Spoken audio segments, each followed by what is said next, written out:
You're listening to Revenge of the Drive-In, the podcast where Jim and Patrick watch and discuss a drive-in double feature, consisting of horror films, spy films, exploitation movies, erotic thrillers, sex comedies, and the like.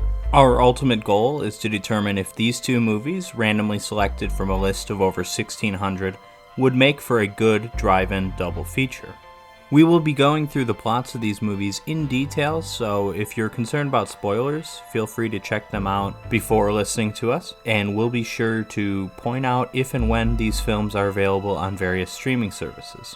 Be sure to follow us on Twitter for any updates. That's at Drive-In Podcast, no underscores, hyphens, or spaces.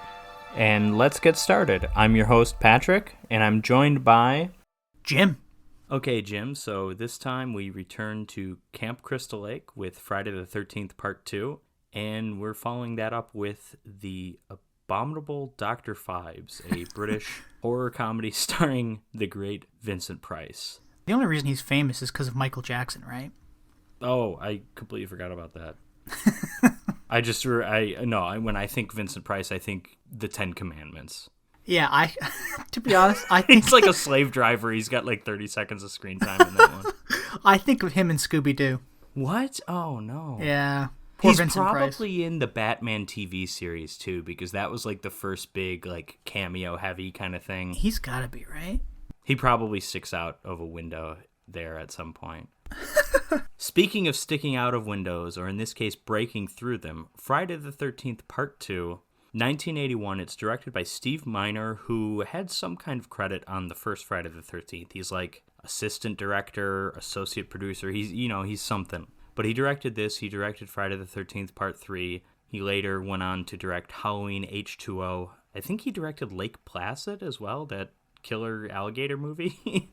Oh, okay. So a wonderful resume, obviously. So this movie, before we really jump into the plot, and, not to spoil anything, but it's pretty much the same thing as the first one, just slightly different. But some of the biggest differences are just the production value. And by the way, I looked it up. Vincent Price played Egghead in the Batman series. Oh, yeah. Oh, that's right. Yeah, he's not doing the cameos. He's playing a character. I forgot about that. The first Friday the 13th movie was made for about $600,000. This is more like $1.25 million, so a little bit more than double. Oh, wow. It's still shot in the woods, but I think you'll agree it looks a little more professional, less amateurish.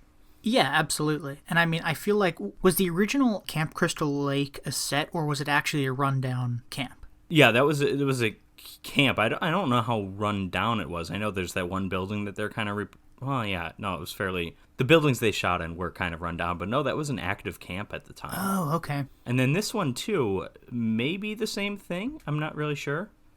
So the movie opens about 2 months after the events of the first one. And if you don't remember what happened in the first one, don't worry.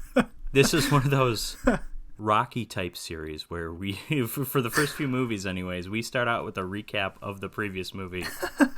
But this one is, I don't want to say it's integrated into the scene, but it doesn't literally just start. There is a scene going on that this interrupts, which is kind of weird. But what happens is Jason is wandering through some suburban town. We see only like the legs down. And in this suburban town lives Alice, a.k.a. Adrienne King, the final girl from the first movie. She's having like a nightmare flashback to the original, which is where we get the scene of her decapitating Mrs. Voorhees. And then she's also talking on the phone with her mom. She's making tea. She's doing something with the cat because the cat shows up for, a jump scare. I don't know if that started with Alien, but Alien's the most famous example. It shows up everywhere, though. It's always cats. Never dogs. Cats are just inherently sneaky, though. Yeah, dogs, are. Yeah.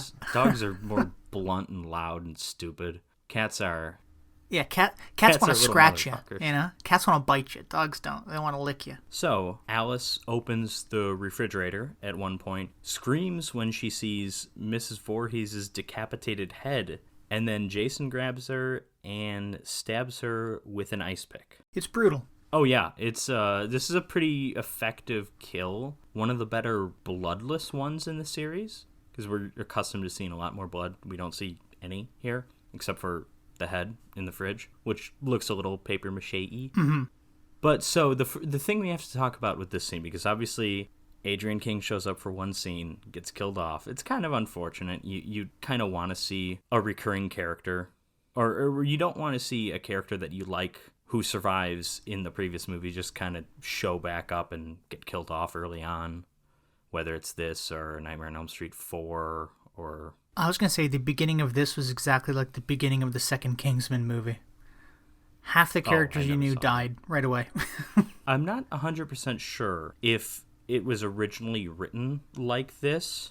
I mean, they might have whipped up the script in a weekend. I don't really know, but part of me thinks they wanted to get Adrian King maybe for, if not the lead role, at least a bigger role than this, but she kind of gave up on acting around this time because she had a stalker. Oh, no. Like, following her after the release of that first movie and almost killed her. I think had a gun pointed at her at one point. So she's kind of like, I don't want to do this shit anymore. And so I don't they blame bring her her back for a scene where she gets stalked and killed. It seems a little tasteless. But yeah, anyways, you will find Adrian King if you were to look her up on IMDb, because she didn't really make... I want to say she didn't really make any significant movies after this, but she'll show up in like all over IMDb as like additional voice stuff on like big movies, like I think Raiders of the Lost Ark. So I think what happens is, like, I don't know, it might be like one of those things where when they're doing like a TV edit and they need to change a line of dialogue or whatever, but they don't go and get Karen Allen or Harrison Ford or whoever. They just go and get Adrian King. people who are in Hollywood who are cheaper. I think it could be a scenario like that. I don't know. Well, poor lady. Either way, poor lady. So 5 years after this, we meet the first two of our new characters, and this is Jeff and Sandra. Mm-hmm. And they're arriving in town, but they don't exactly know where to go. So they go over, use a payphone, and then see that the truck's being towed. So they chase it down and find that it's being towed by the guy that they're trying to meet, Ted, who is one of the weirdest looking people you've like ever seen. He's just like, he's incredibly lanky. He looks like a clown. And obviously he's our comic relief character. He's, I think it was Ned in the first movie. This guy, basically the same thing. Ned and Ted. Yeah, well, yeah, because Ned was the one who almost murdered someone with a bow and arrow. I can't remember what else he did. Oh, he dressed up like a Native American and offended an entire race of people at one point. But I like how we introduced that here with Ted, because we see him doing something that's pretty dickish, but also like kind of funny. Yeah. So Ted, Jeff, and Sandra are on their way to a counselor training center where Ted is like the second or third in command, and one of either Jeff or Sandra is like going to be like next below him. I don't know. But they end up talking about the legend of Camp Crystal Lake, or Camp Blood, when Sandra finds the sign for Camp Crystal Lake, and Ted mentions like, oh yeah, you know, that it was on the same lake that we're on. And Sandra's interested, but Ted says like, yeah, we're not going to talk about it now. We meet most of the rest of our characters then at like a preliminary meeting here at the Camp Counselor Training Center. Our leader is Paul, and I mentioned Ted being second or third in command. There's also Mark, who's in the wheelchair. There's a lot of characters here. There's Vicky, who at this point doesn't really have anything special to make her stand out. Eventually, she starts heavily flirting with Mark, so that's like her character thing, right? That's not the really attractive one. No, yes, we meet Terry, who's the butt girl. Okay, that's what I'm thinking of. Yeah. This is an incredible scene where we just start with a close-up on her ass. She's wearing like very, very short shorts and a very short, cut-off Mickey Mouse shirt where there's like most of her belly is visible. And she's got like short hair, which she's kind of working it, but not. It's the pixie cut, man.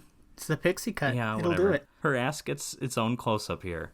And the real star of the movie. Yeah, no, pretty much. And then Slingshot, some asshole, hits her in the ass with a little rock or a pebble. And then he walks out of the bushes and winks at her. And this is Terry, the butt girl, played by Kirsten Baker, the star of the 1979 film Gas Pump Girls. Can't recommend that one enough. And then Scott, played by Russell Todd, who is in... I've actually seen him in like 3 or 4 things. He's in Chopping Mall, for sure. I think he's in He Knows You're Alone, which is Tom Hanks' first movie. Oh. It's some terrible slasher movie. Yeah, he's in that. That character of Scott might be the character who's in this movie the least, and who has literally nothing to do. I mean, well, let me finish because we've got about 10 or 12 more extras who don't say anything or do anything. They don't get names. I wasn't even thinking of them. Of our main characters, we've got Paul, Ted, Jeff, Sandra, Todd, Terry, Vicky, Mark, and then Ginny shows up. Ginny shows up in her Volkswagen Beetle convertible. Paul goes to talk to her, and it's revealed that those two are dating, and he's upset with her because she's showed up late, of course, but she said she had car trouble, and she tried to call, but the phones were down. So that is our main group of characters. Ginny, Paul, Todd, Ted, Vicky, Mark, Jeff, Sandra. Am I missing anyone? I'm going to say Muffin no. the dog. That's Muffin the dog. That's, the little Shih Tzu or whatever Terry's. it is. Yeah. Is this the movie that the game is in part based on? No, yes, but in that game, the first 5 movies all have maps on there that are very faithfully recreated. This location, this main lodge, the Counselor Training Center, is one of the maps. Because, we can talk about the sweater thing later, too, because that'll come up. Well, yeah, which is that's what I was thinking of specifically. Okay, so to kill Jason in the game, they basically combined the endings of this one and Friday the 13th, the final chapter. It's kind of a marriage of those two endings. But anyways, so at night, they all gather around the campfire, including some of the extras, and Paul shares the story of Jason. I like this scene a lot. He's got a good, creepy ghost story campfire delivery.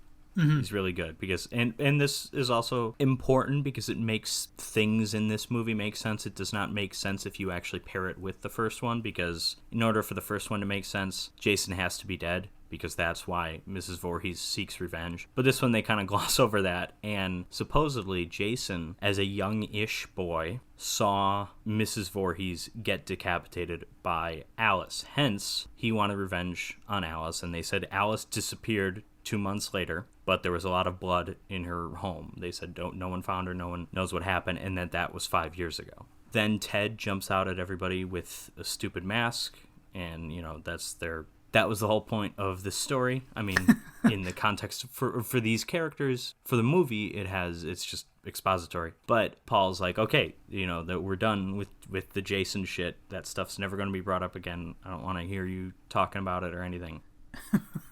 So later, Ginny and Paul are making out and about to have sex when Crazy Ralph,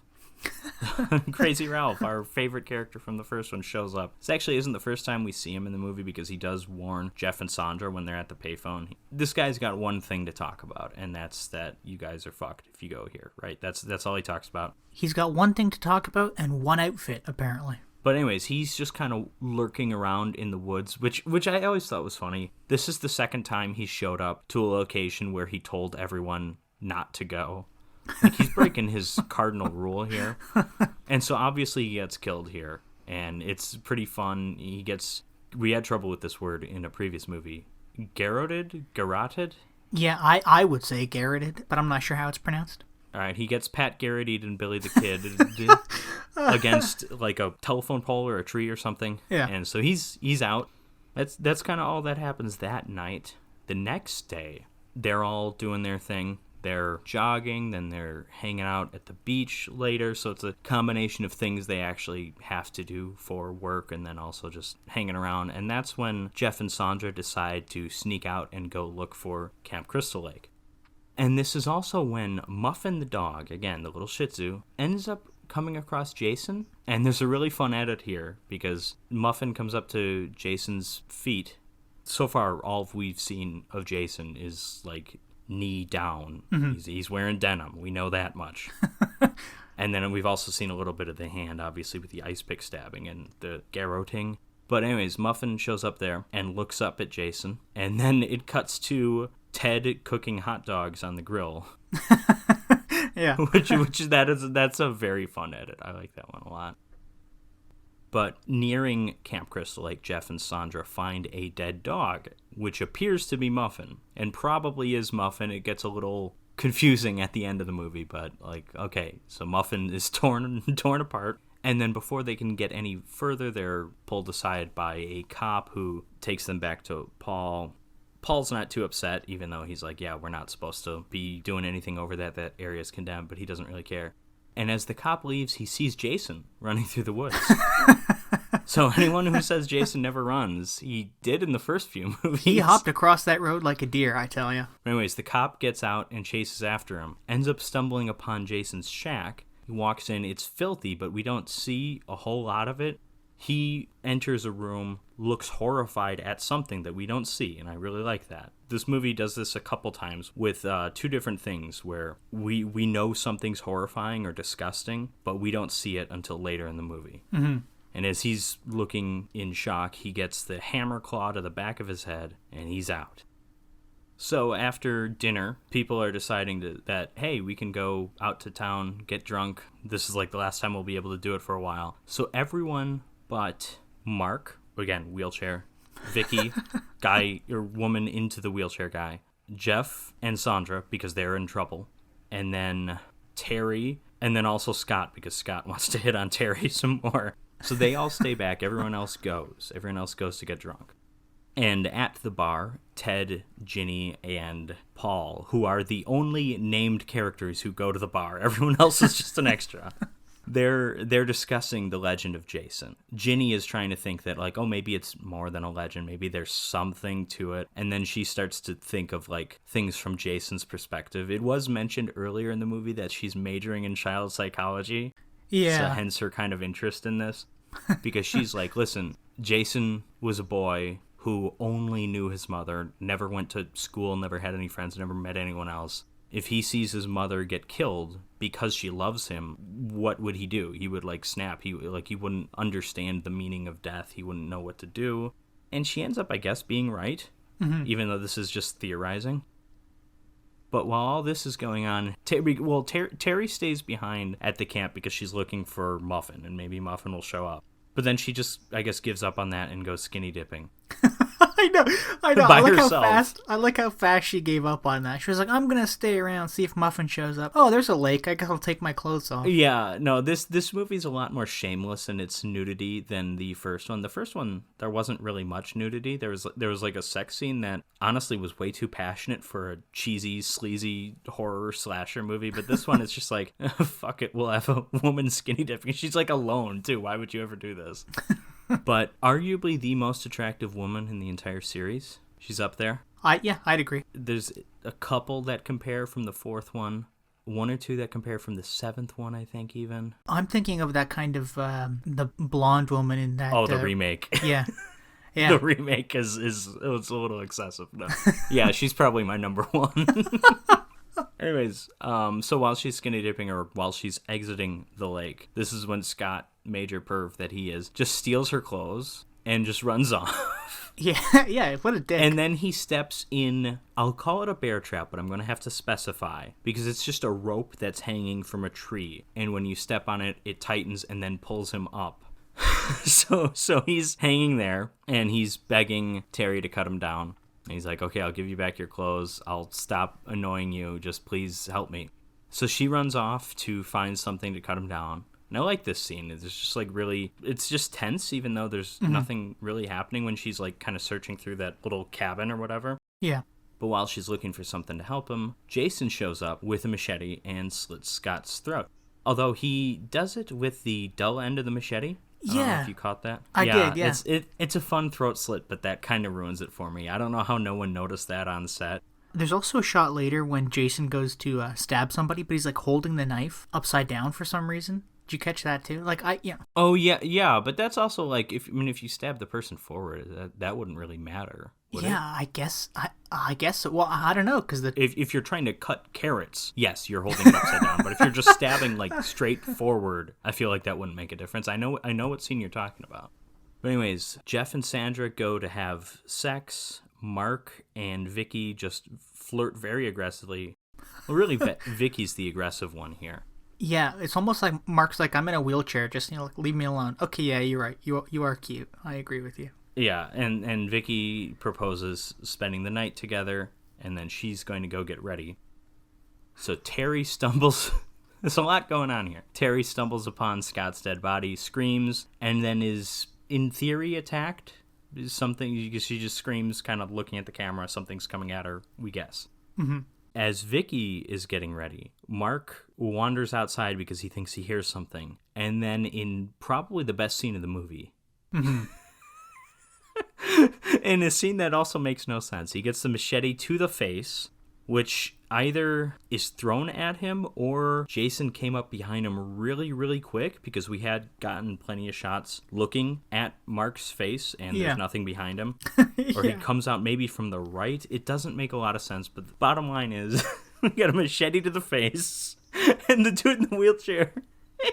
And then the wheelchair goes down just an endless series of steps. Dude, it's so It's brutal. so gratuitous. Oh, it really is. It's like, I felt so bad for him because he gets that machete in the face and rolls off the porch. And I'm like, oh, that sucks. And then it just cuts to that endless staircase. He's like banging off the railing. It just keeps going. Yeah. It's so great. It's and it's also, this is something that, like, in the 80s, and there's something kind of like this in Friday the 13th Part 3, not like a similar kill to this, but a similar, like, oh, he's in a wheelchair, that means he won't die kind of thing. But like, no, in the 80s, like, they didn't care. They didn't care if you were in a wheelchair, if you were pregnant, if you were gay. It doesn't matter. You're dying. And there's something kind of refreshing about that. Yeah, and because I felt really bad, to be honest, for Mark, because he was like the most normal character who also didn't do anything like wrong. There was no trespassing none of them do involved. anything. Yeah. Well, I shouldn't say none of them. I mean, Jeff and Sandra kind of trespass, and then Jeff also has sex with a 17-year-old because Sandra is underage. The actress playing her is underage in this movie, so okay, maybe they had to die. But like Vicky, what did Vicky do wrong? Yeah, probably nothing. Oh, she picked out an awful I think we can all agree Scott needed to go. Scott needed to go. I will say, Scott's a major pervert. He got rejected by the dog. He did, yeah. Sorry, what's her name again? Vicky? Terry? No. Vicky. Which one? Yeah, she picked out an awful pair of granny panties when she was trying to spruce it up. Yes, she did. They're like for brown. Mark. Yeah, and I was like, ugh, he deserved to die. Maybe for it's that. the lighting, but yeah, those are not flattering, honey. Also, she does break the rules at one point. In the rules established by Paul in that commencement scene. He says, okay, there's bears around here, so you got to be careful. Be hygienic, but also don't wear perfume. Oh, that's right, yeah. She does put on perfume, so maybe if Jason doesn't get her, maybe the bears would.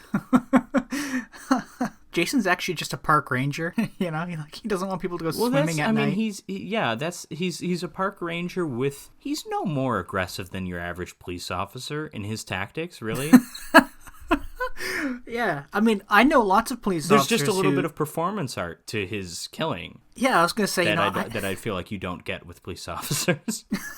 Well, it's funny because I often see police officers walking around with machetes and clubbing disabled people with them. But see, I'm not even necessarily thinking literally the weapons he's using. I'm thinking of like how he hides the bodies in perfect ways for them to appear when someone's trying to escape him, like that aspect of it. That's the real performance art. I mean, there's a performance art in some of the creativity, which we might as well get into it because this is one of the most, I can't say creative because it's basically stolen directly from a movie, but one of the kills with the most sort of the most English on it, if you know what I mean. It's just he's making a statement with this kill. And that's when he wanders in and kills Jeff and Sandra. Jeff is in bed on top of Sandra at the time. He has a spear, which I guess he probably made. I was watching this movie and I'm thinking, can you just buy spears? Like he picked up the spear from the bottom of the stairs. That's right. Yeah, it was. Ted was had playing used with that it. when because Ted had the mask. Ted had a spear. So Ted bought a spear somewhere. Canadian Tire again. Yeah, I think so. Yeah. So, anyways. So he stabs the two of them in one fell swoop. The spear goes through both of them and then through below the bed, into the ground. And this is fun. We don't see that much of it because this was like the one kill that they had to cut around pretty heavily to satisfy the MPAA. Because there are, like, you can find images of it, even, like, the back of DVDs and VHSs and stuff, and you see that there is more to this kill, that you saw the two of them with the spear going through them. It's a really quick cut, but you definitely get that sense of it still brutality works. to it, Yeah, it still works. I don't mind it. It's just like, it would be kind of nice to see a little bit more, but we don't need it. Yeah. Like, when I saw it, I thought, oh, man, they're going to be skewered. That's terrible. That's awful. And then it happened. I was like, oh, that's awesome. Yeah, no, it's pretty great. It's also, I mentioned, the elephant in the room is that this is quote-unquote a ripoff of the movie A Bay of Blood by director Mario Bava in 1971 or 72.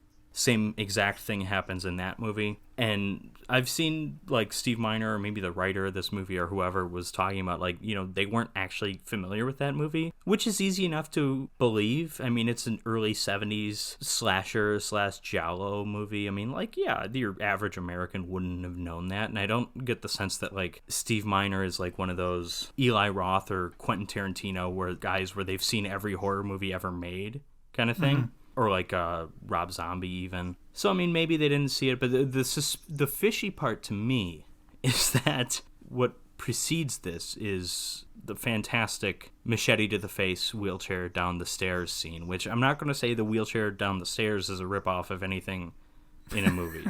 It has its sort of, I guess the point of reference would be Eisenstein's The Battleship Potemkin, the famous stair sequence in that movie, of course. But no, I kid, obviously. But I was gonna say, I don't. So I have to point, you don't know what I'm talking about, so I have to point that out. Well, I was gonna say, I've seen that movie. I don't know. Oh yeah, no, there's this. Well, it's not a wheelchair, but it's a baby carriage going down the stairs while like people are getting shot or died. I can't remember. I saw that movie once. It's also done in The Untouchables, the scene in the Chicago train station. Again, baby carriage going down the stairs, slow motion, everybody shooting at each other. And Kevin Costner or maybe Andy Garcia is trying to save the baby carriage, too. That's a pretty notable homage. But anyways, so screw the babies, screw the baby carriages. This scene, so what precedes in A Bay of Blood, what precedes the two people being skewered together in bed while having sex, what precedes that is a bill hook to a dude's face. That's basically exactly what we have here. I mean, yes, wheelchair stairs is like the big difference, but so it's like almost like two kills that like consecutively together are like, doing one would be like, okay, like a machete to the face. Obviously, you have a killer in your movie who has a machete. Someone's getting that machete to the face. Like that's just, I mean, but it's just that both of them are there. It's just a little suspicious. That's pretty sus. Anyways, back to this movie. So back at the bar, it's raining pretty heavily at this point, which, I mean, it's been raining for a while. Haven't pointed that out yet. You can almost guarantee rain in your Friday the 13th climax, near your climax, because obviously for dramatic purposes. But at the bar, Ginny and Paul decide to go back, and Ted stays. Theoretically, all the extras stay because we don't see them at this point. They don't come back. So it's Paul and Ginny go to her car, which I thought this was super irresponsible. First of all, they just drank a bunch and they're driving. I mean, that's a no. Secondly, though, they make a point of saying earlier when they all go out to the bar, because they bring about like 8 or 10 extras, however many extras are at this counselor training center. Mm-hmm. But they split it between 2 cars. And I mean, like, sure, it's a Volkswagen Beetle. It's probably should only fit 2, but you should probably at least get a third, maybe even a 4th person in there just to have room in your truck. Yeah. I don't know. Anyways, the 2 of them drive home drunk. Don't kill anyone that we know of. It's actually right before they arrive back at the camp that Vicky comes back to the main building, is looking around for everybody, can't find anyone, and goes up to the bedroom where Jeff and Sandra were, and pulls the sheets over, and this is our first glimpse of Jason's face. He's wearing, I don't know if it's like a pillowcase or a potato sack. I think it's a potato sack. That's what it looks like, yeah. Yeah, and it's only got one eye hole for some reason. I know, yeah. Which supposedly was a giant pain in the ass for the actors, I'm sure you can imagine.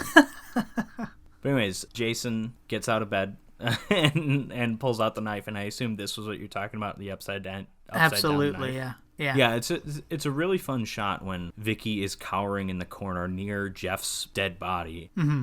And the shot kind of moves from the focus on the knife to the focus on Vicky, because the shot's like the camera is near Jason's head, or it's like mounted on his shoulder at this point. It's a really fun shot. The stab happens below frame, so we don't see it, but effective scene nonetheless. Yeah, I agree. She plays terrified really, really well. Oh yeah, one of maybe the best scream in this movie. So Paul and Ginny come in. They're looking for everybody. They don't know what's going on. They find blood all over the bed, but they're still, like, not sure what's... And I'm thinking, like, okay, come on. Like, we had this in the first movie, too, because they find the bloody axe in the bed, and they're just like, what? And I'm like, no, at this point, you should be panicking. I gave it a pass with the first movie. If this keeps happening throughout the series, I'm going to get pissed. I was hoping Paul would say, jeez, I hope this doesn't attract bears. Yeah. Oh, yeah. Well, I mean, I don't think bears are sharks. Well, I don't think a bear can smell blood from miles away. Maybe it can. I don't know. Well, apparently, what was it? I was at a national park about a year and a half ago with my partner, and this ranger was like, we got a lot of bears here this time of year. Any women, if you're on your menstrual cycle, just be wary. That attracts bears. Well, yeah, Paul did sharks. say something like that. Then the power goes out, except the power doesn't really go out because it's the light is still on in the kitchen. So there's like some line about like, oh, it must be a problem with the fuse, but really power out because creepy. Jason, who's been inside the entire time, attacks Paul. They fight as Ginny just kind of like walks away. You think she could just kind of probably be helpful here. But Jason, after defeating Paul, comes after her, and she sneaks out, closes the door real quick, and as she holds the door open, she reaches for a window to try and like open it to sneak out there, and then Jason's arm comes through that window, which I love that scene. It's so great. It's such a wonderful scare.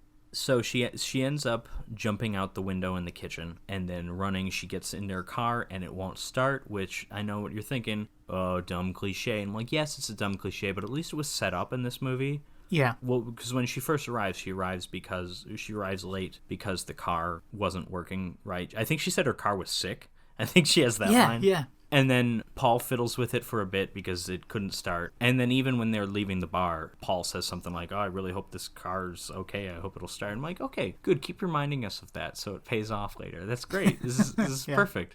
Just like the child psychology, how that comes back later. Like, it's not, I'm not acting like this is like a brilliant script or anything like that, but just so many dumb, cheap horror slasher movies don't even take the time to set up things like that. A car will just not start because cliche, things like that. Yeah, I almost wish they set up Mark rolling backwards down the stairs. Like, oh, look at this staircase. That's pretty long. Be careful, Mark. You're in a wheelchair. And yeah, no, I actually like, because that scene is so ridiculous, I actually like that up until he's going down the stairs, you have no reason to believe there are thousands of stairs right there. You know what I mean? You have no reason. He basically just falls off a cliff that you didn't know was there. Yeah, he falls off a cliff that somebody put stairs on. That's... Yeah, because it's so steep. It's like the Exorcist stairs. Yeah, exactly. Can we get an edit of Mark rolling backwards down the Exorcist stairs? That'd be great. I have a picture of me falling down those stairs, the Exorcist stairs. I think you sent it to me. It's great. So Ginny's car doesn't start. Jason, with a pitchfork, cuts through the hood. Is that what it's called? Like the hood, the Freddy Krueger sweater striped thing, because it's a convertible. Yeah, the convertible top.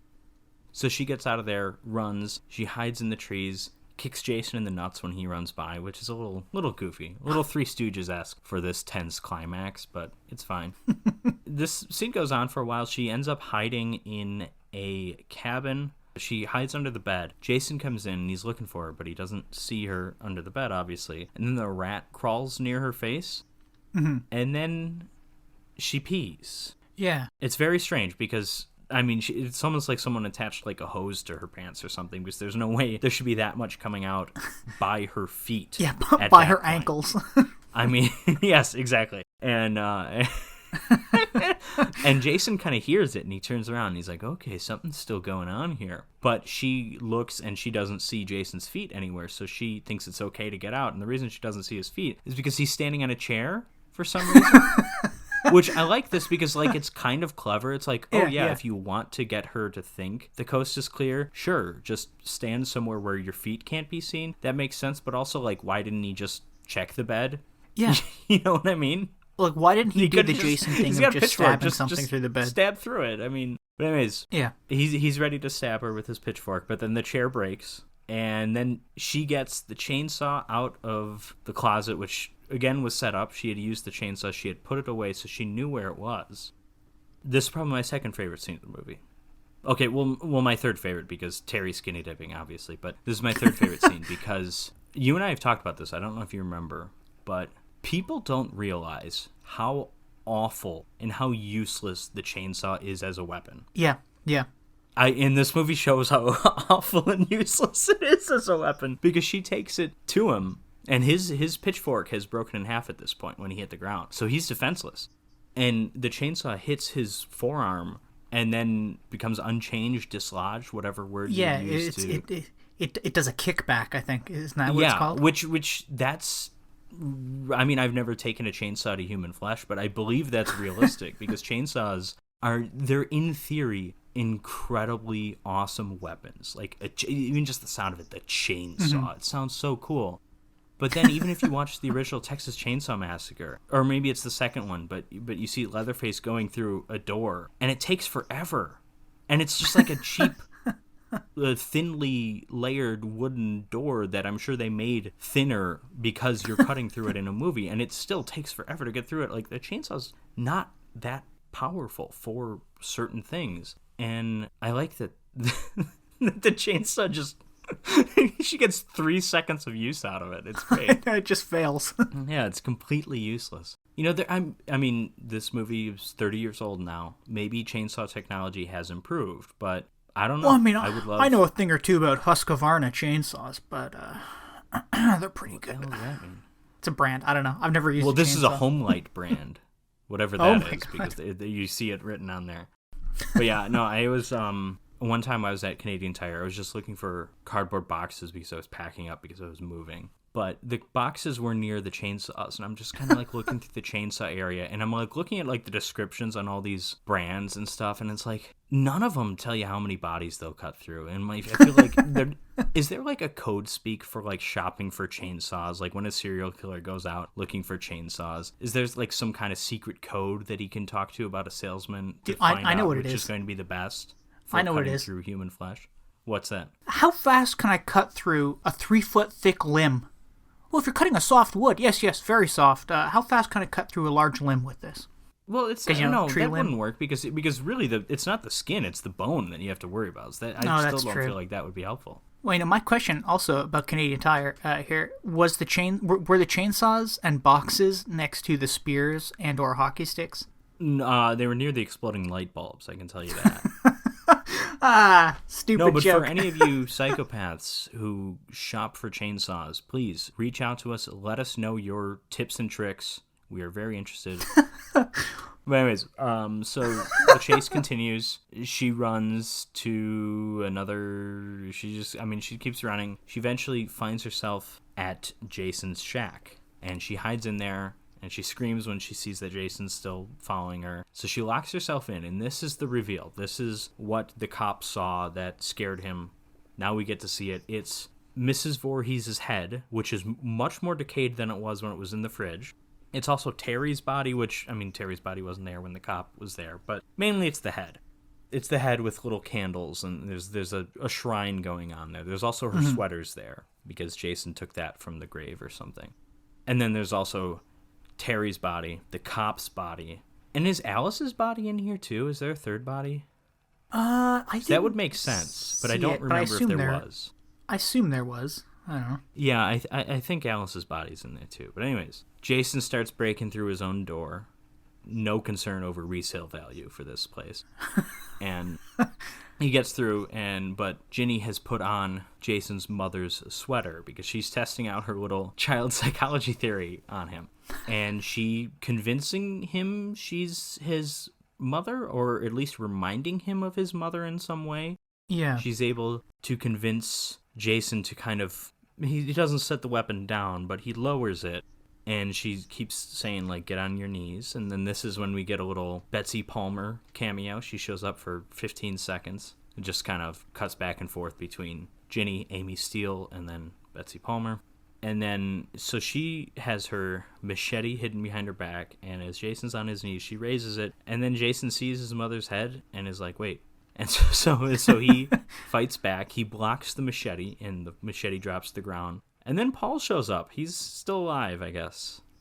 So those two wrestle again, and I have no idea because it took Ginny a long time to get to this shack because we had a lot of like cuts to the moon to symbolize that this chase has been going on for potentially hours. Well, I don't know how Paul shows up, but good for him. I was going to say, if an out-of-shape police officer can semi-chase Jason through the woods and find the shack... Well, but he didn't come to the Good shack point. from the lodge that they were at. He stopped on the road/dirt path and saw Jason. So, a deer! Oh, wait, no, that's a man.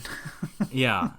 Anyways, Paul and Jason fight, and Ginny gets the chainsaw back, and she chops it down, gets it lodged in Jason's left shoulder, and he falls to the ground, presumably dead.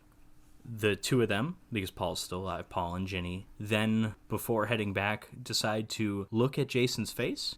And again, this is kind of like earlier with the cop in the shack. We don't see it, but they react in disgust. I'm like, okay, that's pretty cool. Yeah. So they show up back at, one of their living quarters, and they start to arm themselves when they hear a noise at the door. Ginny grabs a pitchfork, Paul grabs something, machete probably, a broom, I don't know. And then he opens the door, and it's just Muffin, that stupid fucking dog. What are we to make of this? Was that some other pathetic foo-foo shih tzu that Jason happened to run into and rip apart, and this happened to coincide with Muffin's disappearance? Or are we in another stupid dream, and is that how we're ending this movie? Because then Jason, without the mask, pops up through the window. It's a really cool look for Jason. It's unlike any other look that they gave him throughout the series. He reminds me of like kind of Sloth from the Goonies kind of thing. That's exactly what I was going to say.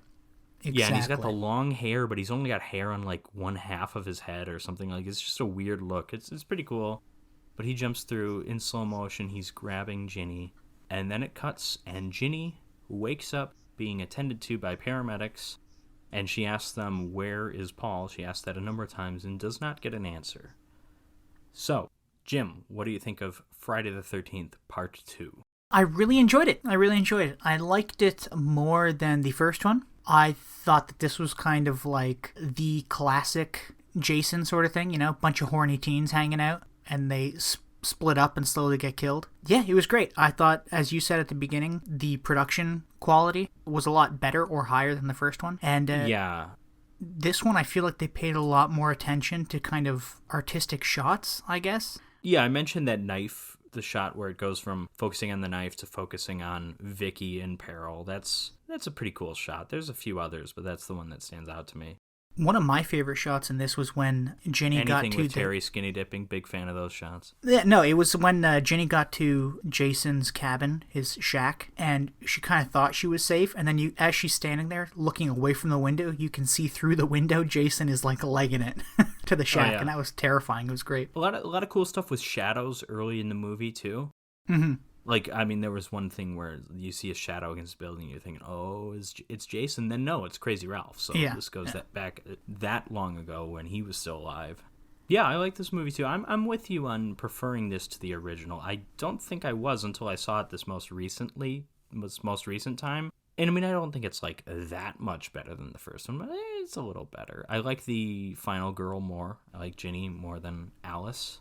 Mm-hmm. I like Amy Steele as an actress. I've seen her in April Fool's Day. The other thing that I thought was really neat was how the first Friday the 13th felt. In the first Friday the 13th, we as the audience felt isolated kind of along with the characters, just because of the way the camp looked, how far out in the woods it was, how long it took people to get out there by road. This one, it felt less isolated and kind of more normal, and that might have been because of like the nicer looking buildings in the camp, I guess, and that you see people going into the town and hanging out and having fun. But they still somehow managed to get a sense of that secluded lakeside setting that has become so creepy now for generations. Yeah, and they could have even done more of it too had they shown those giant stairs earlier, because then you realize, oh, they're on a cliff too. Yeah. I'm not really sure why, but it must just come down to production.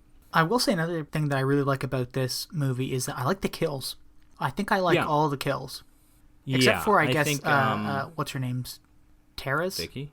Well, Terry we don't really see. Oh, that's it, yeah, an Terry. Off-screen thing. Vicky's kind of an off-screen thing. We know what happens, but we don't see it. Scott's throat slit, a little disappointing just because the dull end of the machete looks kind of dumb. Yeah. But I mean, it's a throat slit, and it's not as good as the throat slit in the first movie. That's an incredible throat slit. The garroting is always fun. Oh yeah, that's good. But the only one Ice that really pick to stood the out head for is me, always great. yeah, I'm trying to think. I guess the only death that stood out for me from the first one was the Kevin Bacon death, I think. We get an axe to the face. We get an awesome throat slit. Oh, that's what are right. you talking about? Mrs. Voorhees gets fucking beheaded. That's true. You're not. I mean, there's a lot of mediocre kills in that one, but the top tier of that is pretty darn good, you know. Yeah. Yeah, and I don't know if we have anything quite as awesome as Kevin Bacon's here. I mean, the wheelchair death is more awesome, but in a different way for different reasons. I laughed. We've got a lot of just solid work here. Anyways, you want to run through my Friday the 13th checklist and see Yeah, of how course. this movie succeeds as a Friday the 13th movie? Yes, because Of course. for those of you joining us, I can't remember, is it 9? I don't know, we can kind of blow through it quickly because some of these things are sort of obvious. But so we've got number 1, the sex appeal. Does this movie have it? Yes, big time. Absolutely. As creepy as it is that Sandra has a sex scene and that actress is like 16 or 17, we get it. This movie's all about Terry. Let's face it. I mean, we get the gratuitous ass close up and then skinny dipping for no reason. It's shameless in that way that you like appreciate out of like a sleazy exploitation horror slasher movie. Like, I'm not arguing that this is actually good, but it's just enjoyable. I always admire that movies like this seem to understand just the lowest, basest desires of their audience. You know what I mean? Yeah, exactly. And I mean, for the most part, the nudity in this movie is done relatively tastefully. You know, like it's not like the skinny dipping Friday is 13th mostly from a remake or whatever. distance. Yeah. Like, you don't see that much. The camera's not close up. The camera's close up on her ass when she's wearing shorts. But that's different. All right, so number 2, the kills. We already talked about that. It's good.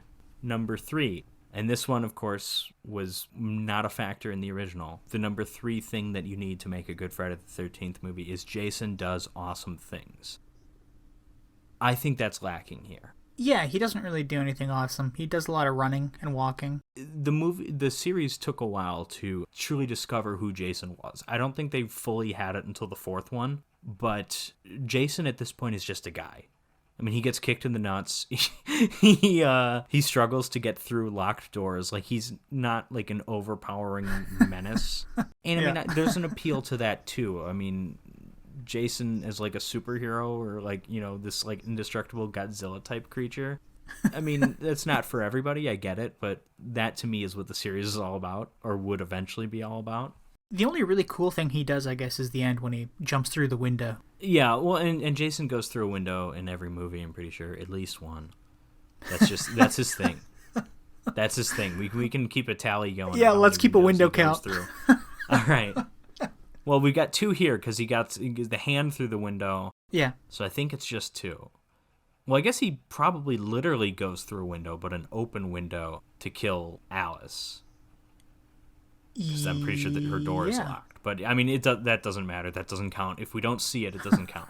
And we need glass breaking because that's the thing. Did he go through any windows in the first one? No, he's just a little kid who comes out of the water. That's all he does. Oh, that's right. You're right. Sorry. Yeah. I totally forgot what the first one was about. I mean, Mrs. Voorhees throws a body or 2 through windows. All right, so number 4, the final girl. We've got a pretty good one here, Ginny. A lot of people would say she's the best final girl in the series. I think she's probably my second favorite, but she's close. I mean, 1 and 2 for me are pretty close. Yeah, I mean, I can't really comment because I don't think I've seen... I think I've seen only the shittiest Friday the 13th movies. You've seen the 4th one. You've seen arguably the best. I've seen... But I've also seen, what is it, Jason X, which is... Yeah, Jason X, I think, was the first one I ever saw. Yeah, and I saw... And it didn't dissuade me enough from watching the others, believe it or not. But yeah, I will say I really enjoy her character. Well, first, I like her kind of relationship with Paul, where she's kind of one-upping him. She's like a lot smarter than him and makes him kind of look dumb. Like that's a fun little relationship. Like when they play chess and he thinks he's got her, but then she's like, "Nah, checkmate, bitch." And I mean, like that stuff's fun. And the little child psychology stuff, is it kind of hackneyed? Sure, but it's something. There's a little bit of character there. So number 5, likable or relatable characters, i.e. like the supporting cast. Let's see, we've got a pervert. We've got... Vicky and Mark are fun. That relationship, they're kind of flirting. That's That stuff's fine. Jeff and Sandra are kind of boring. Yeah. Sandra's a little Paul. bit more interesting than Jeff because she's the one really interested in the Camp Blood stuff. Jeff is just kind of like, yeah, whatever. I like Paul and Ginny. So I guess we've got enough relatable characters. I'm thinking more supporting. So Paul works here. Ginny's separate. Ginny has her own category. All right, follow along here. Yes. Sorry. Sorry, sir. Formula. There's a formula, a very simple formula to all this. Terry. I mean, I don't like her for her character. Let's put it that way, because she doesn't really have anything to do either. I really identified with all the extras wanting to go drink, so I guess, that's... Yeah, we've left out Ted, who, by the way, Ted drinks more than anyone in this movie, and he doesn't get killed. Good for him. Yeah. He made it. He's a goofy, supporting character, kind of obnoxious, he plays pranks on people, and he doesn't get killed. Good job. He might be the only character like that in the series that doesn't get killed, right?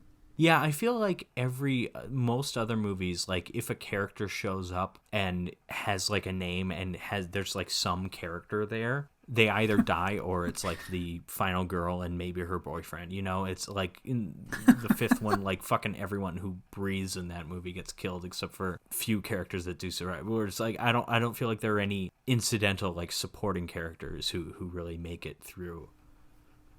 Number 6, the music. I mean, we've got our same ki ma ma ma thing, but I'm going to say the score is much better in this movie than it was in the original. I like that there's this, I don't even know how to describe it. It's kind of like almost space sci-fi-y sounding. Yeah. You first hear it with the cop in the shack. You then hear it later when we get shots of the moon as Ginny's running around being chased. And then you hear it again when we go back to the shack. That little motif I like a lot. That's some really good music.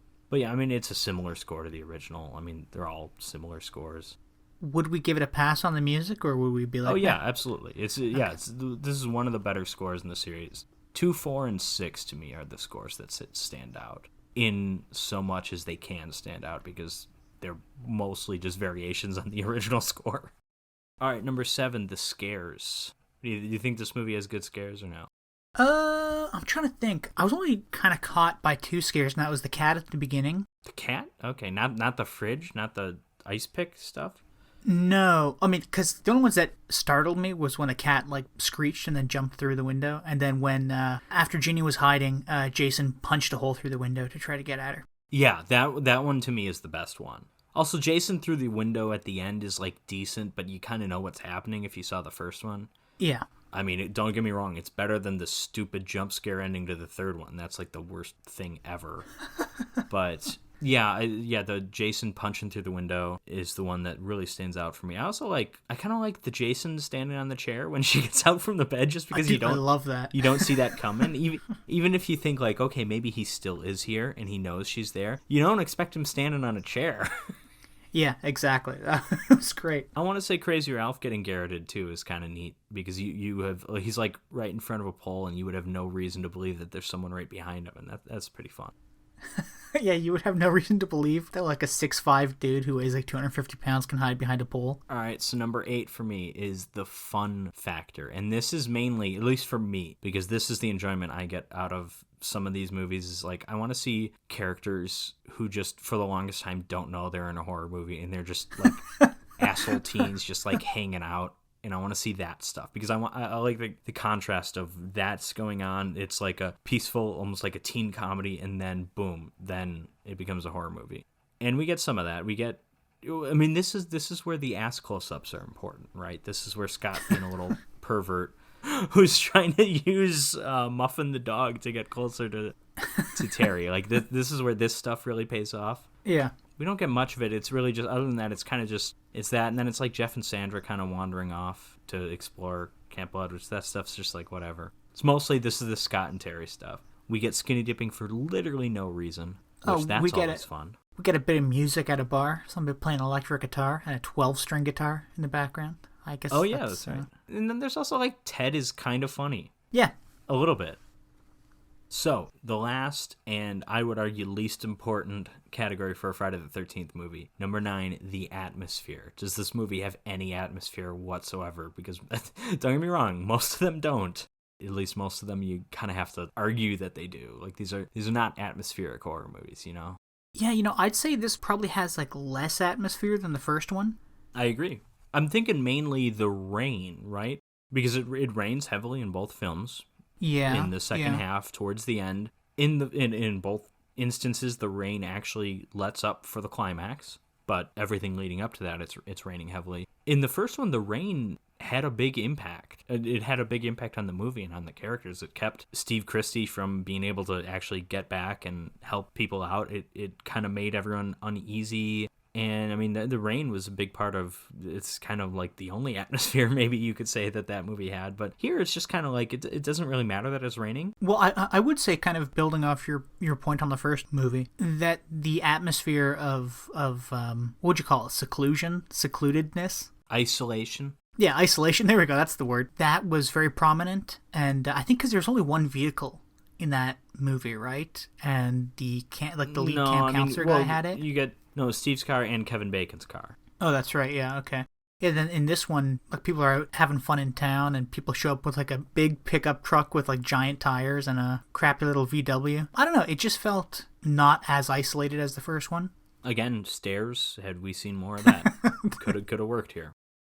So I think we're pretty much done with Friday the 13th Part 2. Not, of course, done with the Friday the 13th series, which I'm sure we'll get back to that. But, Jim, you want to get us started on the next movie? So, Patrick, our second movie for tonight is The Abominable Dr. Phibes from 1971, a British horror comedy starring several people, most of whom I don't know, and I don't know if they went on to do something else. I recognize a few people in this movie. There are two Bond connections in this movie. I don't know if you caught either of them. I probably didn't, because the only person I really knew was Vincent Price. All right. Well, Phibes' assistant is, what is it, like Volnavia or Volnavia, something like that? Yeah. She is one of the, and I mean, I wouldn't have known this unless I clicked on her name on Wikipedia, but she was one of the people at like the resort and on Her Majesty's Secret Service. She's one of like the hypnotized girls, I guess. I assume. Wow. I mean, I saw she's in that movie, and I'm like, oh, she's probably one of them. Huh. And then the other one, and the more significant one, is Phibes' wife, is Caroline Munro, who is one of the all-time great beauties in movies. She's like, she did a lot of like British horror movies around this time. She's in Dracula AD 1972, stuff like that. Captain Kronos, Vampire Hunter. And then also Slaughter High. She's the 40-year-old woman in Slaughter High, because that came out way later than this. Yeah. No, she's the helicopter pilot in The Spy Who Loved Me, who it's not a big, she does not have a big role in that movie, but arguably the most attractive woman ever to be featured in a Bond movie. Huh. And she's in it for like 2 minutes, is it?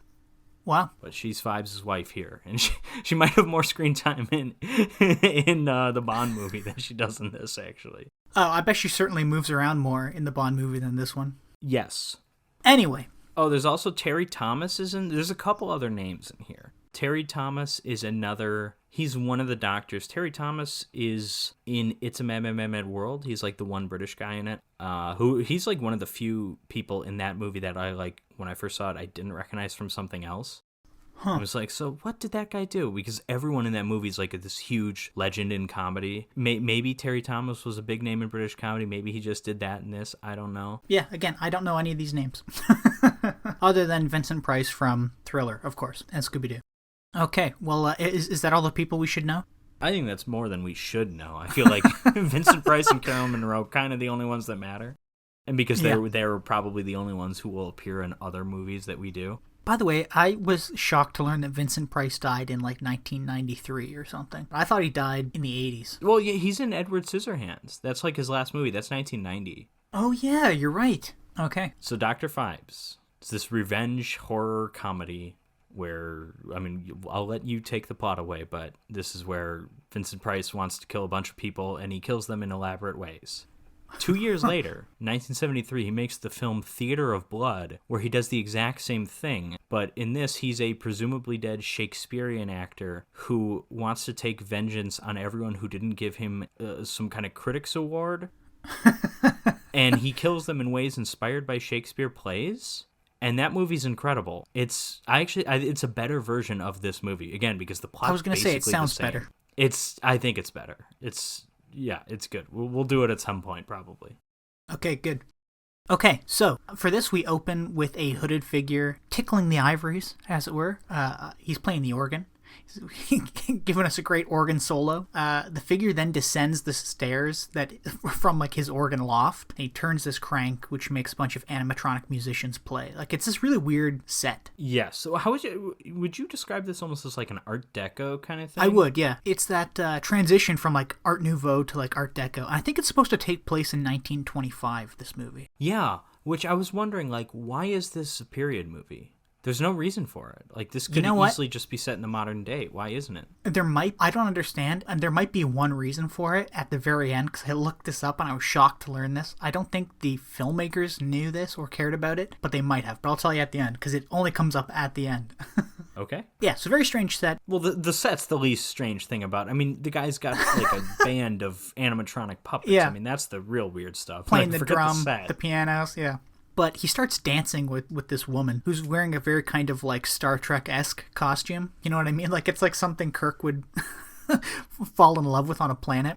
He gets this bird cage and he lowers it down to a waiting car where it's then buckled to the car, and this hooded figure slides in the back and his female driver and him drive away. So we're then shown a man laying comfortably in bed, and he turns the light out and he rolls over. But unbeknownst to him, his skylight is opened and this bird cage is lowered and then taken out. And the man in bed is woken up to a kind of fluttering noise. This is my favorite scene. It's so stupid. And it's a bunch of fox bats, which are like the most harmless bats. I think they eat fruit, and they're really cute. And you get this close up of a fox bat like licking its mouth as it's crawling up this guy's chest, and he's freaking out. The hooded figure, while this is going on, has returned home, and he has placed this necklace with like an amulet on it over a mannequin, and he burns the face off of this mannequin. Yeah, it's like a wax thing, right? I thought it was butter at first, but yeah, it's definitely wax. I assume it's wax, which may or may not be a reference to House of Wax, a Vincent Price movie. Oh, that'd be great. But the next day, this butler walks in to his employer's room and finds him dead. So the cops are called, and they see that his body has been, quote-unquote, shredded. He has been shredded to death and drained of blood by these bats. The main detective, Detective Trout, is pondering how a bunch of tropical bats got into this man's London townhouse, while another detective on the scene describes a similar kind of crime where another doctor was found dead in his home, but this time in a library, and he'd been stung to death by like hundreds of bees, and he was covered in boils. Yeah. So Detective Trout decides that this kind of warrants a bit more investigation. We then see who I can safely call Dr. Phibes now, because we see him walking past a drum kit with his name on it, this like Dr. Phibes Clockwork Band or whatever. Oh, yeah, the Clockwork. Yeah. I love that he named these guys, too. We then see this Dr. Phibes applying a prosthetic nose and ears before leaving his house to go to a mask party, which I really like this scene. And once he gets there, he hands this is probably the weirdest scene in the movie, and this has plenty of kind of weird scenes. I don't get it at all, but it's great. But he hands this like beautiful frog mask to this guy, Dr. Hargrave. Yeah, it's gorgeous. It's like covered in mask. Yeah, but it's like covered in shiny stuff and like rhinestones, and I just love shiny mask. things. It ain't beautiful. Okay. No one will wear this. This Dr. Hargrave, puts on this frog mask, and he asks Dr. Phibes to clasp it for him. And this is kind of like a device from Saw, where the clasp just tightens and tightens, eventually crushing his head in the mask, and he falls down this flight of stairs at this mask party in front of all these people. Which, by the way, this flight of stairs is the only thing in this in this building, like on this set. Did you notice that? Like, there's no like room around him. It's just a set of stairs. Well, and I like that you mentioned that this is like a Saw trap, because I don't know if this character was an inspiration or if this movie was an inspiration for Saw, but it definitely feels like it, right? I mean, we get very Saw-y at the end. Yeah. But I like Phibes. I love Phibes as a character. He's like Jigsaw from the Saw movies, but with more theatricality, with like a more sense of like grandeur. He's like a cross between Jigsaw and like a Bond villain. Yeah, I was going to say it's kind of like a cross between Jigsaw and the Phantom of the Opera. He's all about well, I mean, yes, eventually we get very phantom-y, but that wasn't really what I was focusing on, but yes, you're right. I do understand your theatricality, though. Yeah, I agree with you. I mean, he's got a band of animatronic, like... It's so bizarre. Also, his I mean, car. if that's not theatrical, I don't know what is. Also, his car. I like the blinds on his car have like his silhouette or his profile. Oh yeah, he's like painted in there. Yeah. What's the point of that? So this Dr. Hargraves falls down the stairs after being crushed, after his head's crushed. Dr. Phibes heads home and hangs another necklace around another mannequin and torches its face off. We then have a third doctor who is targeted. I guess technically a fourth doctor. This is such a weird scene. His housekeeper, she's heading out for the night. This doctor decides to watch a scandalous film on a crank projector, which I love. And it's just a woman dancing with a snake. And he's really into it. He's like sucking down brandy and cranking this projector like there's no tomorrow. But his housekeeper returns unexpectedly. And because this is a horror comedy, there's a bit of goofiness here where she's like, oh, you're a very bad boy. You're very naughty. He's like, oh, am I? She's like, oh, you didn't eat your dinner I left out for you. He goes, oh, thank you. And she points to the screen, which is kind of strung across the door. She's like, and what's this? He goes, oh, it's this newfangled thing on the market to keep out drafts. And she's like, oh, okay. This doctor gets back to his shenanigans, and we see Dr. Phibes pull up outside. Phibes' female henchman, who is... What's her name again? What's the actress's name? We haven't mentioned that. Virginia North is the actress's name. Oh, okay. I thought she was one of the ones you mentioned at the beginning. The character's name is like Volnavia. I think they say Volnavia. Yeah, I'm not even going to try to pronounce that, so that's fine. But yes, so she makes her way up to Dr. Longstreet's room, where she kind of seduces him and ties him to a chair as... Yeah, and this is Terry Thomas of It's a Man World fame. Okay, yeah. Guy's got the little Michael Strahan teeth kind of thing. Yeah. Then Dr. Phibes enters the room and proceeds to draw blood by the bottle from this Dr. Longstreet. While this is going on, though, Trout has a hunch that the dead doctors are all connected in some way. And it turns out that they had all worked for a Dr. Vesalius. Is that how you say it? Vesalius? I think so. Probably. Oh, so, no. We were talking about actors who we should be familiar with. This is Joseph Cotten. I forgot about this. Joseph Cotten is in the greatest movie of all time. He's in Citizen Kane. He's the main character of Citizen Kane because he's the journalist who's investigating why he said Rosebud, why Rosebud was his last words. So technically he's the protagonist of that, even though we obviously think of Charles Foster Kane because the story's all told in flashback. Well, there you go. There's another big name dad to this movie. Yeah, it's so weird seeing him in this like silly, very, very silly movie. Yeah, something extremely silly I forgot to mention was that like all the cops are kind of inept except for the main detective and his sidekick. You know, like one cop at the first crime scene that we see, he's on top of the wardrobe on his hands and knees with a magnifying glass. I don't know what the budget of this was, but you must have seen this, but did you see the fishing line attached to the fake bat? When the butler opened the door? Yeah. This is like that kind of this movie is from that caliber of horror comedies. Also, addendum to make, I was incorrect. Joseph Cotten, I mean, he is in Citizen Kane. He's not the journalist. He is Kane's good friend and fellow... I mean, I guess he's a journalist, but a journalist in the flashbacks, not the journalist trying to find out why his last word was Rosebud. So, a key player in that film, nonetheless. Still, big name in this film. So Trout figures out that all these doctors have been connected to one specific doctor, Dr. Vesalius. So Trout decides to pay this doctor a visit. And he's trying to figure out why these doctors are being targeted, but before he can come to any kind of conclusion, he gets a call that Dr. Longstreet has been found dead. On the arrival at Longstreet's house, Trout finds that the body's drained of blood completely. There's all these bottles of blood put on the mantle in front of like a Virgin Mary statue or something. And they find an amulet on the floor with a Hebrew symbol. This amulet that they find is similar to the other amulets that we've seen up to this point. To try to figure out what this is, Trout takes the amulet to a jeweler who made it in hopes of finding the owner, but he's just told that the owner, or the person who commissioned it, was a tall, young, beautiful, fashionable woman. But then he heads to a synagogue where I like that. I don't know what it is about that scene with the jeweler. That's the funniest scene in the movie to me. It's just like tonally, it's just funny. I mean, this is a horror comedy. I don't find it that funny. It's more silly than funny. Like not to the point. It's not the type of horror comedy that I hate, where it's just like it's just a comedy that has some violence in it. Like it's got kind of a strange, unique tone, but that scene is just, whoever plays the jeweler is just naturally very funny to me. I don't know what it is about how he says his lines, but he's great. Yeah, he did it really well. And also in that scene when Trout is leaving, he goes, Detective Pike. And he turns around and he's like, yeah, Trout. Oh, well, that, because a few people get his name wrong. I don't find that stuff that funny. I like when this guy, because he mentions that she's young, beautiful, and fashionable. Yeah. He mentions that a few times, and then he's like, be sure to write down fashionable. And he's like, I'll remember it. Like, yeah, like it was the great. jeweler's like he's like so proud that he like came up with that word. He's like, oh, you better write that down. Yeah. Trout then heads to a synagogue to speak to a Jewish priest. I don't know what you'd call a Jewish priest. A rabbi, dumbass. Oh, yeah, that's right. Oh, I am a dumbass. Damn it. Yeah, so he goes to talk to a rabbi. Bad. That was, yeah. That's just...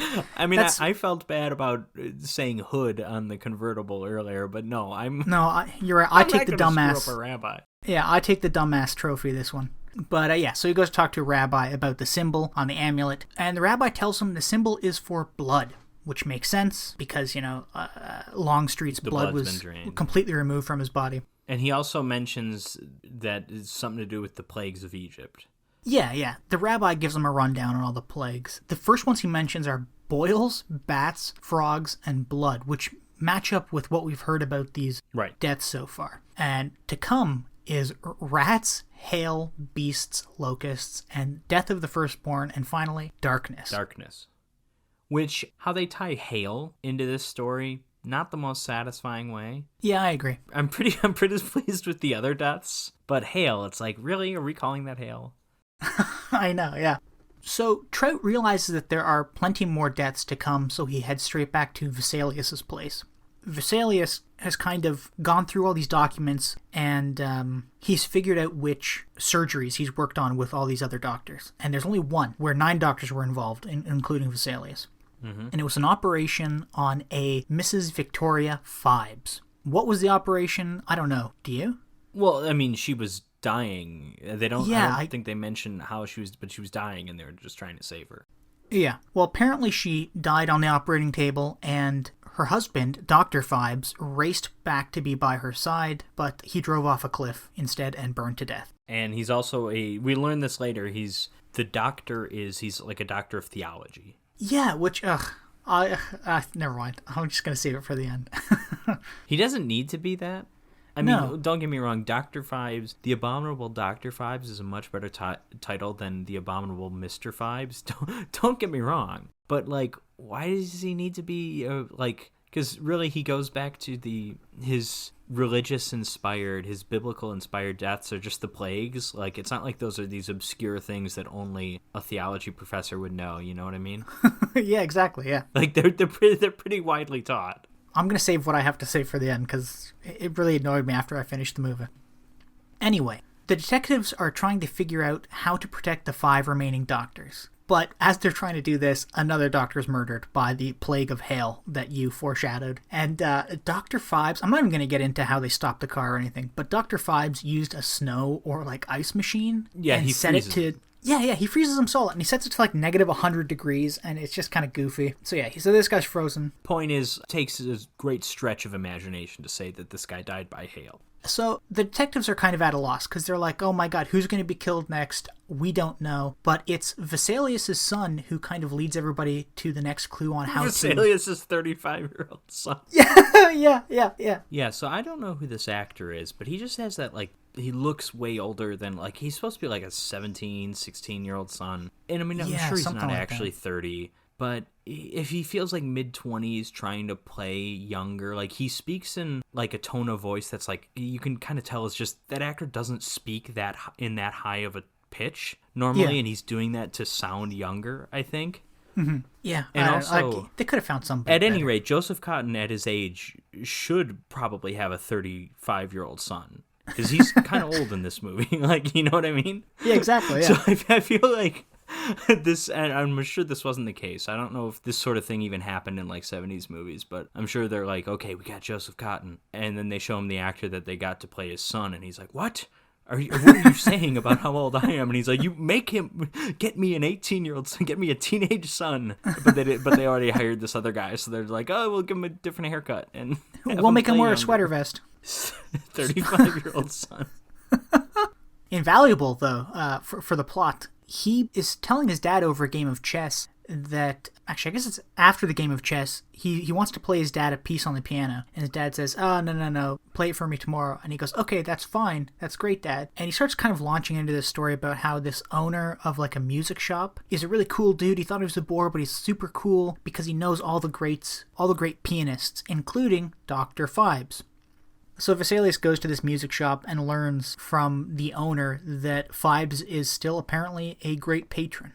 So now Vesalius tells Trout this, and the two of them decide to take a trip to Highgate Cemetery, where Phibes is supposedly interred with his wife. And they inspect the coffins in the mausoleum, and they discover that there are, in fact, ashes in Phibes' coffin, but they may be of his chauffeur. And when they open his wife's casket, there's no body at all. So they're like, oh my god, Phibes is still alive.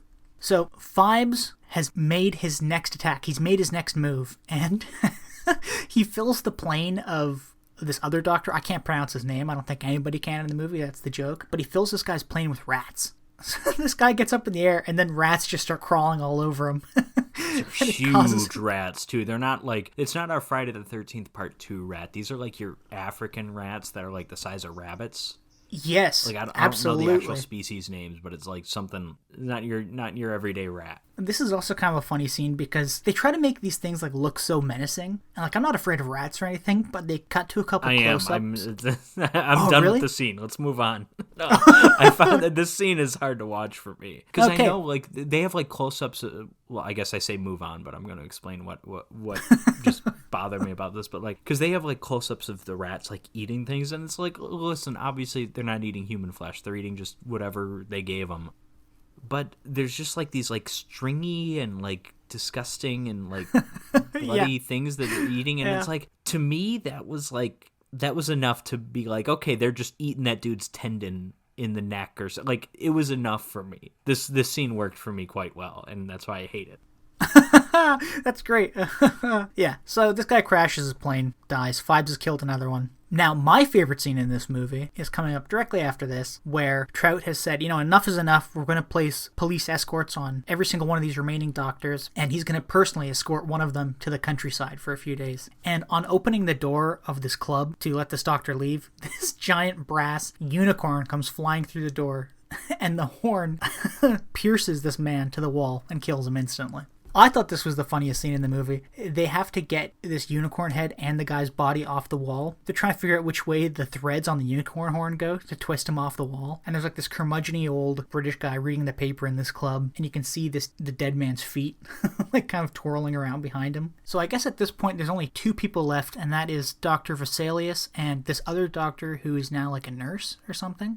And she's being holed up in this hospital, and Dr. Vesalius is there with Detective Trout. But unbeknownst to any of them, Phibes is already in this hospital, and he's drilling a hole in the floor above this nurse's room to pour like Brussels sprout juice gunk all over, and then release a bunch of locusts on her, which eat her face all the way down to her skull, which is a pretty stupid death. While all that's going on, though, Vesalius is trying to figure out, he's thinking, I'm going to be the one who's left for the end, but he can't carry out the plague of death of the firstborn son because my older brother's already dead, so how's he going to do that?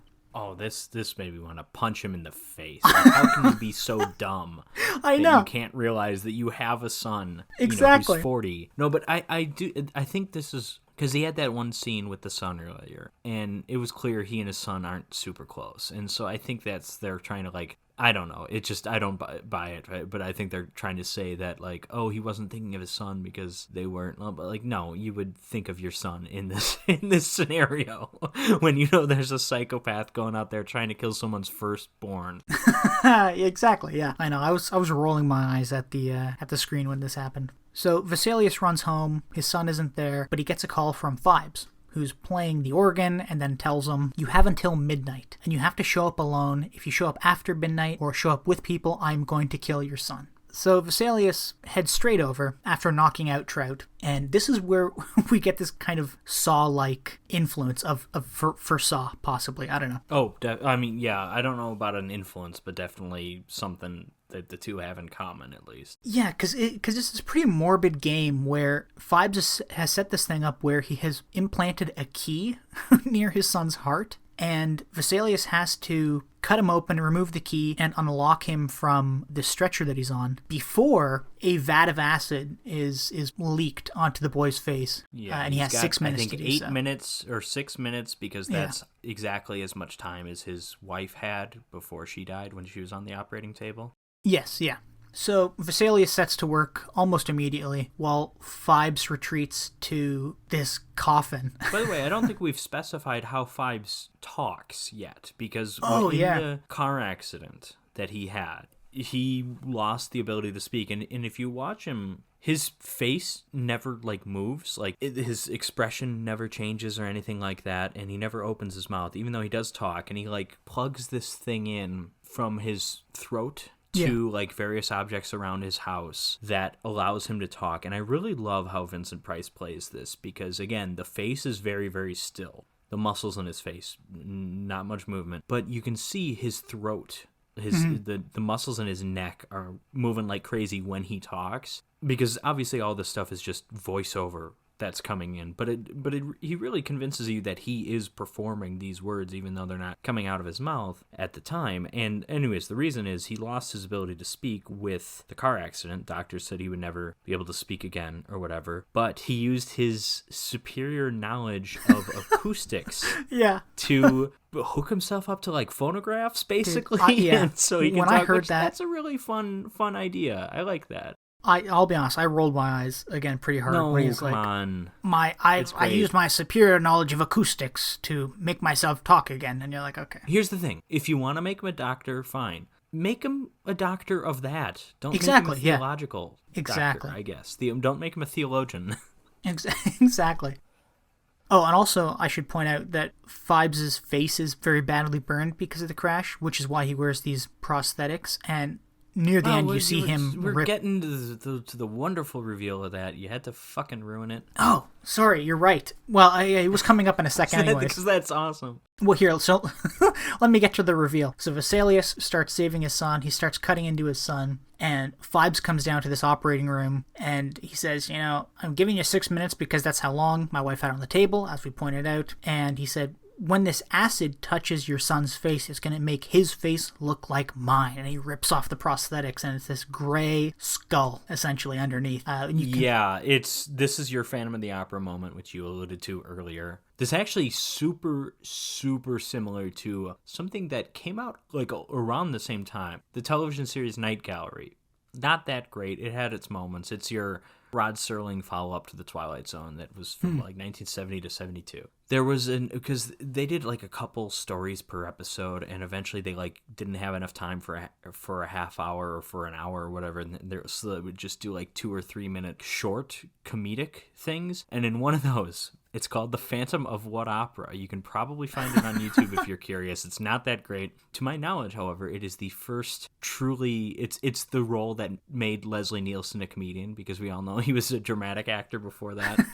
But he's in this, and he's playing the organ. He's the Phantom of the Opera, right? And this woman comes up to him and pulls at his mask or whatever. And he's got a creepy face, kind of like this. And then it's okay, so it's just like the Phantom of the Opera. And then she pulls away her face, which is a normal, beautiful face, and it's oh, that's a mask too, and they both look alike. And that's kind of all that was, but it reminds me a lot of Phibes here. It looks very similar, but that's to my knowledge, you don't get Airplane, you don't get The Naked Gun without the Phantom of What Opera. Oh my God. It changed the course of his career, I think, maybe. I don't know. I think he still made the Poseidon Adventure after that, so probably not. So Phibes leaves. He decides to retreat to this coffin where we see his embalmed wife. Yeah. While he's preparing to kind of spend the rest of eternity with her, his hench lady, she's breaking up the place, tearing down pictures and knocking things over. She makes I guess she's kind of cornered in this operating room when the detectives show up. And they show up just as Vesalius gets the key out and unlocks his son before acid starts falling on his face. And the hench lady, she is unfortunately standing right under this acid trap, and she gets burned. Yeah. But I wanted a lot more out of that character, the hench lady. I wanted there to be something, like, who is she? I don't know, like, make it Phibes' like secret daughter or something. Like, it's just like, who is she? Why is she there? What's she doing? Yeah, all she does is play the violin. I don't need a lot, but again, I'm thinking of Theater of Blood, which is the superior Vincent Price horror comedy elaborate revenge murder story. And there is a female assistant in that too, and that character is just much more interesting. So yeah, I bet that whole movie is much more interesting than this. So Phibes crawls into this coffin with his wife, and he inserts a needle into his arm, and he starts draining the blood from his body, and it's being replaced by embalming fluid. And he just lays down. The lid of this coffin closes, and the detective and then it turns over when the organ comes down. So it's like it's set up so that anyone entering his secret little room here with the coffin would never find it, because in order to enter that, you have to go down through the organ, and as that lowers the coffin, the glass coffin, again, Vladimir Lenin / Bruce Lee burial here. Oh no! Flips over, and so that it's just like the floor. And it's the floor that has like a little sun, moon, earth kind of thing. It's kind of got like a solar eclipse motif on it, which is the last plague of Egypt. That's the darkness. Yeah. But which Phibes experiences the darkness. That's what I guess what we're going for here. Yeah, so at the end, 10 people are killed, 9 doctors. Well, actually, 9 people are killed, 8 doctors, and Phibes himself. But he has committed all the plagues of Egypt on various people, including himself. And they say, oh, well, where's Phibes? Oh, I can't seem to find him. Oh, but I'm sure he's making good on that last plague. And then it ends, and we're looking at the sun, moon, and earth all lined up as darkness. Now, Patrick, now you might say, why would they set this in 1925?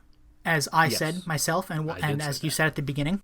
Well, did you know that there was a solar eclipse that affected Britain in 1925? No, I didn't. And I also don't. I feel like you can just write it into your movie that a solar eclipse occurs in 1969 and 1975. Who cares? Like, exactly. It doesn't matter. But it's like, maybe I have no clue why they would have said it in 1925. Especially because here, I'm not one to complain about this kind of things, but there's a couple songs in this movie that people sing that were not released or written prior to 1925. There's the like, so I mean, what's the point? Why are we doing this? Yeah, just have this set in the modern day. It doesn't matter. Well, so that might be an insight into how you feel about this movie. But tell me anyways, Patrick, how do you feel about the Abominable Dr. Phibes? I like it, although it's a movie that I enjoy the character. I enjoy the Vincent Price role more than I enjoy the movie. I kind of wish the character had a better movie to work with, i.e. Theater of Blood. But yeah, no, I mean, it's a great role for Vincent Price. He does a lot with it too. Again, I love the way he does that thing with his throat when he's not actually moving his mouth or his face, but he's still communicating so well with the voiceover when he's just staring at photos of Caroline Monroe, which is something I do before going to bed every night, so I can relate to that. No, he's great. Yeah, I wish the movie was better. The bumbling cops, I'm kind of over it after a while. It takes a while for the movie to really get going, too. Before we truly learn about Phibes, but I feel like the movie doesn't really get going until the other characters learn about Phibes, almost. Really, with the discovery of the pendant or whatever, the jeweler scene is when the movie comes alive for me. I don't know, maybe you'll agree with me on this. It feels like they had an idea. They were like, we want a movie to be about a guy whose wife died on the operating table and he's getting back at doctors for her death. And they're like, oh, yeah, good idea for a movie. Hey, you know what would be awesome? If you played the organ. Oh, that would be cool. Yeah, that's kind of dark and mysterious and moody. Yeah. Hey, you know what else would be cool? What? After they've like shot half the movie? Like, hey, we should go back and shoot scenes with like these pendants, like these necklaces that he wears and puts on these mannequins and burns the face off of people. It's like, yeah, but what should they be? Oh, well, I don't know, man. What do you think they should be? I don't know. Is there like motivation for the character other than his wife? Yeah, I guess so. Why do we have these crazy deaths? Oh, the plagues of Egypt. Of course. That's it. Oh, but how would he know about the plagues of Egypt? Oh, he's a doctor in theology? Yeah, here's the thing. Here's how you fix that. because he's this expert pianist, organist, whatever. He's this expert in acoustic. Make him a doctor in that. Make him a professor of music. Because he is one of the greats. We learn that. Make his wife the theologian. Yes, yeah. And make him that because as the movie is, the plagues of Egypt has no real connection with the wife. It's just something that he chooses to do. Make that connected to the wife. And maybe make some of the mystery, solving the mystery, come more through the wife than through just stumbling upon, oh, Dr. Phibes still frequents this record store or whatever, you know what I mean? Yeah.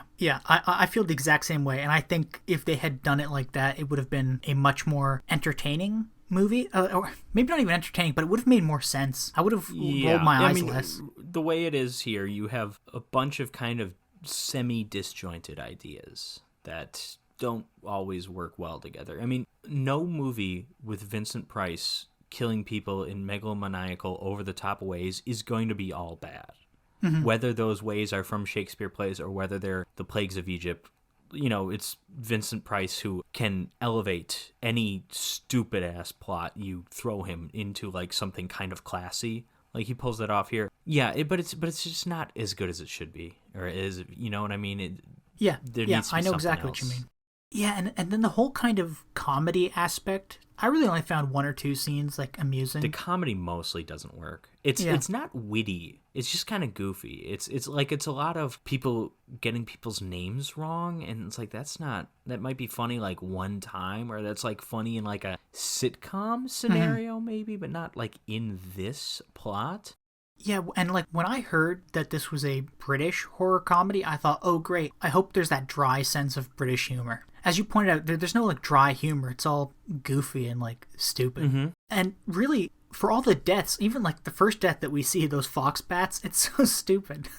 Like there's the fake bat on the string and they walk into the room and there's a bunch of fake bats. I enjoyed the skeleton face that they found covered in locusts. I did enjoy that. I like that one, yeah. But like even like goofy things that just didn't need to be in the movie, like when Vincent Price does go to kill that nurse, for some reason he pulls out like a clear plastic sheet with like the body of a woman drawn on it so he can drill right through the head to see where she's laying in bed. But I'm like, just drill the fucking hole. Like, you know what I mean? Like, there's just so many silly things about the movie, and I can't tell if they're supposed to be comedic or serious sometimes. I don't know. So, Jim, which of these two movies do you prefer? Definitely Friday the 13th Part 2.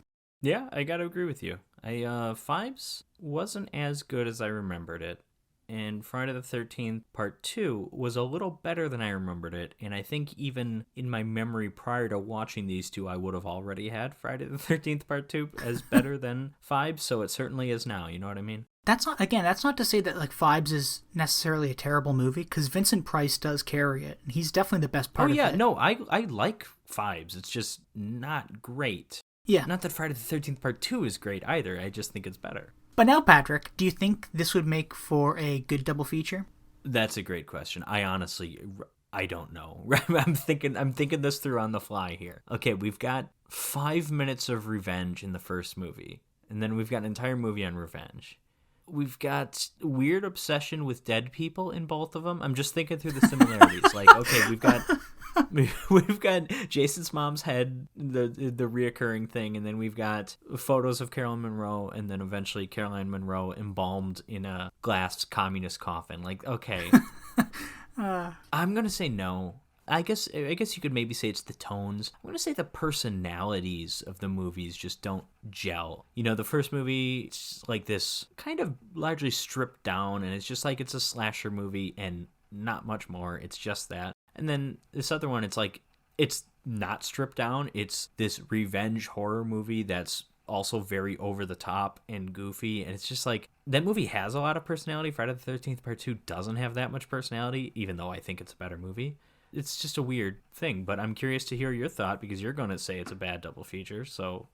Well, actually... What do you got? Actually, my friend, you're right. I was going to say it's a good double feature, though. Now what? No, listen, originally when I sat down to think about this, I thought, oh, I think it's a fine double feature. I think you have this kind of goofy, strange, revenge horror movie mixed with just like a classic slasher. But then the more I was thinking about it, I was like, no, Dr. Phibes is like a little over the top. It's a little confusing. Like there's too much shit just in the story that either doesn't need to be there or they could have like structured it in a different way, like we were talking about with the theology stuff. Yeah, I don't know. For me, it just doesn't work because you're right. I think not even necessarily like tonally they're too different. It's just Phibes is just something else. And Friday the 13th Part 2 is just a slasher. There is potential, I'll say, in pairing a Friday the 13th movie with a movie that has like a lot going on with its character. I'm not saying Phibes is like a deep character, but there's something to him. There's virtually nothing to Jason. Mm-hmm. And honestly, there's more in Friday the 13th Part 2 to Jason's character than there is in any other movie in the series.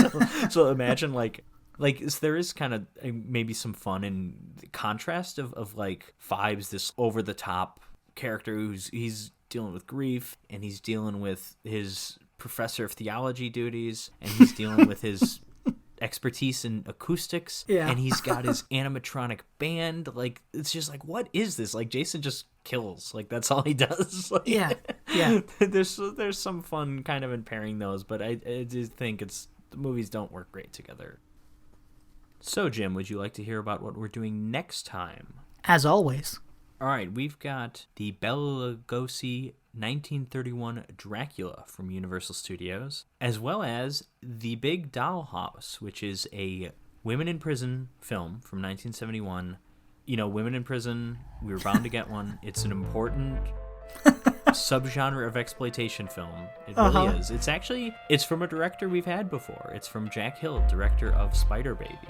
Oh my goodness! Which I didn't even know until like a few hours ago. It's like, oh, like where's that name familiar? Oh yeah, that's the Spider Baby guy. So Sid Haig's in this one as well. I don't know if any of the other actors from Spider Baby are. I think Lon Chaney Jr. might have been dead by the time this came out just a few years ago. He was looking old in Spider Baby. He was, yeah. He looked like he just wanted to sit down. So Dracula, The Big Dollhouse, that's what we've got up. I don't believe either of them are available on streaming that I've seen, but I'll tweet about if I notice that one of them is. So yeah, that's that. We'll catch you next time.